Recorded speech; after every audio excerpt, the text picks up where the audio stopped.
All right, moving on from the tent stitch beading, I have done one cross stitch bead, and you can tell that it's oriented vertically as opposed to on the diagonal. Now, I'm going to give a demo, but basically you're doing a tent stitch with the bead, and then you're doing a reverse tent through the bead. Now, because my thread ends over to the left, we always move in the opposite direction of which we are stitching. So if we are moving to the right, then our stitch will end up on the left. It did take me a moment over a few months to really kind of wrap my head around that, but basically here we're doing a tent stitch. Make sure that your bead is on there. You went from Arizona to Maine geographically. We're now in Georgia. We're going to go through the top of the bead, and now we are going to Washington because we are ending on, excuse me, that got caught there for a moment, because we are ending on the left side, which is the left side of the country. We now want to move to the right. So yet again, we do a tent stitch, put our bead on.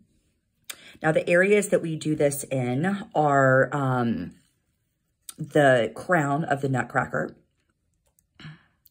And it helps, just like with the with the tent stitch beading, to start at the top and move down, right? Because we always want to start in an empty canvas hole if we can help it.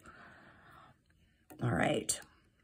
So the crown is going to be that area. The tunic of the nutcracker is going to have cross stitch beading. Now, one option that I just want to throw out there is that sometimes if you feel that your beads are not behaving in the way that you would like them to, you can go back through a segment of beads. But I will also let you know that sometimes you simply cannot control one bead. Like sometimes they can get very unruly. So there's a line of vertical oriented cross stitch beading.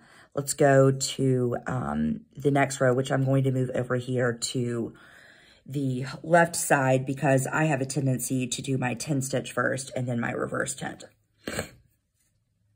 Other areas that we see the cross stitch, which is more of an oblong cross stitch, is going to be on the border of the nutcracker.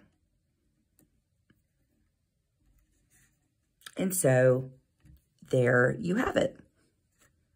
So the main two beading techniques on this canvas are a tent stitch and a cross stitch beading.